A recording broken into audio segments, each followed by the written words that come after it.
Welcome to Session 6, Bouncebackability. We're moving on to Session 6 now. We hope you are learning about ways in which you can be awesome as you go big. We have a new word to look at today, Bouncebackability. As a head teacher and a teacher before that, Matthew Burton knows a lot about the importance of bouncing back.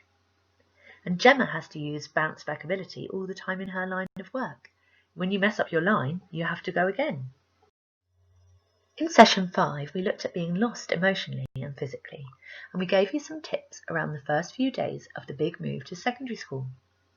We explored ways of handling your nerves, excitement, and emotion. Remember the triangle of trust? You're learning how to be awesome. It doesn't just happen. You have to work on some of these things and keep your mind in the right mindset.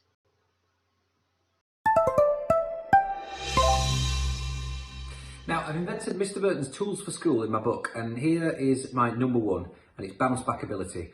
It can get called resilience or grit and determination, but really it's the ability to get back up and go again once something goes wrong, and that's the thing that counts.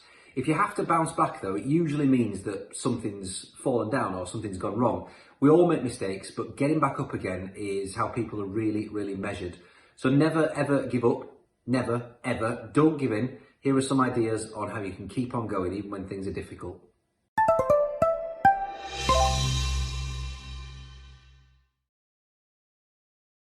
So, what is bounce-back-ability? It's something you're going to have to work on, develop, practice, exercise, and sharpen. It's often called resilience or grit. If you work on this, everything else falls into place. We could go on for years and years about this, but if we're going to boil it down to one thing, I think you have to work on, develop, practice, exercise, and sharpen. It's this, bounce-back-ability. People call it various things. It can be known as resilience or grit, or simply, that wasn't very nice or good, but I'm not going to give up, I'm going to try again. Let's understand your expectations versus reality. Nothing comes easy. You will make mistakes along the way. Make sure you have clear expectations about what can happen in reality. So your expectation might be, I'm never going to fall off, this is so easy. But reality might be, I fell off straight away and barely stayed on the bike for more than a few seconds. How do you handle bouncing back? In your workbook, answer the following questions or finish these sentences. I have shown grit when. I need to show more determination when. How do you handle making a mistake? What is your reaction? And think of a time when you made a mistake. Were you kind to yourself? When things go wrong. The easy thing to do would be to say everyone else is wrong. Insist you're right. Refuse to take any feedback from anyone and keep doing what you're doing. The tough thing to do, and the whole point of bounce-back-ability, is to accept I wasn't very good. At secondary school you will make mistakes because that is how you learn and because you're just getting the hang of things. You might handle a disagreement badly. You might get offended more than you should. Occasionally you may fall out with people. You might not score 100% on a test. You might forget to hand your homework in on time. You might not bring the right equipment. So remember what Matthew Syed said about a growth mindset. Try to turn these mistakes into learning opportunities. Are you kind to yourself? You are going to have days where you feel fed up and times when you're upset. You may panic about the future and you may feel overwhelmed. Are you kind to others? Everyone has worries and sometimes people don't want to talk about them, but we can make a huge difference to the lives of other people with kindness.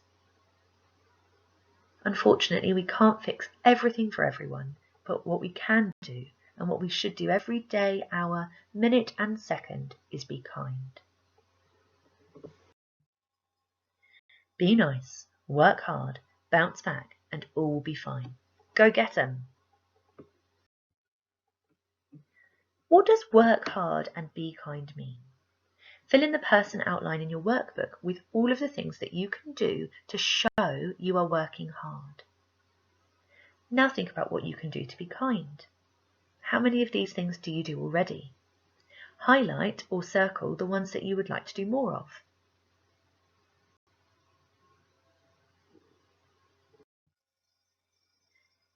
Effort and enthusiasm are super important. In life, we must try. Teachers won't mind if you get things wrong, but they will mind if you don't put effort in to try in the first place. Whatever you do, don't give up. The best thing you can do is talk. Talk about life, things, and anything you don't understand.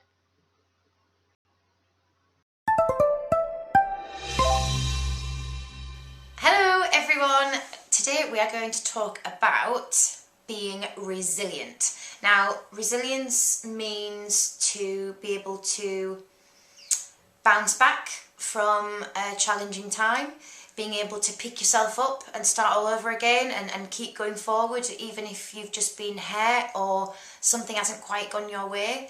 It's one of the key skills that I've probably had to rely on throughout my life more than any other.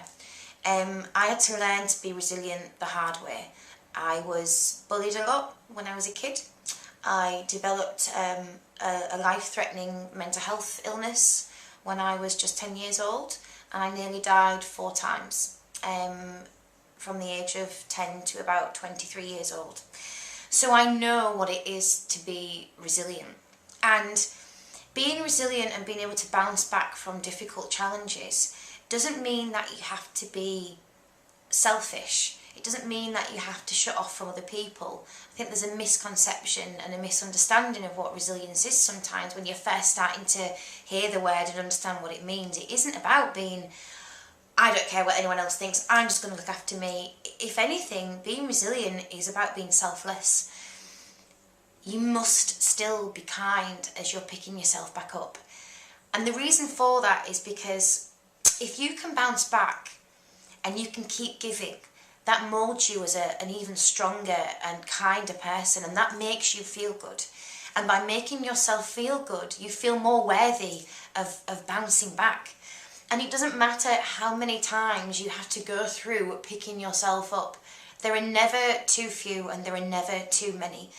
And we sometimes never quite get it right. It takes a few attempts to bounce back higher, and sometimes that challenge of going through it again and again and again is worth it. It's a positive thing because it does become easier. Being resilient is something that I pride myself on. And do you know what? I'm going to be really honest. Life ain't easy.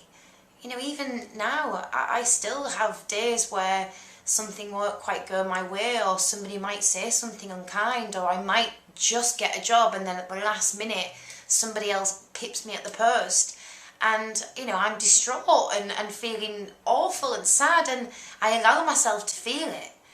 But then I kick in with my resilience and go, do you know what? I've been through worse. I've been through tougher things than this, and yet I'm still going. And that's the one thing to remember with resilience.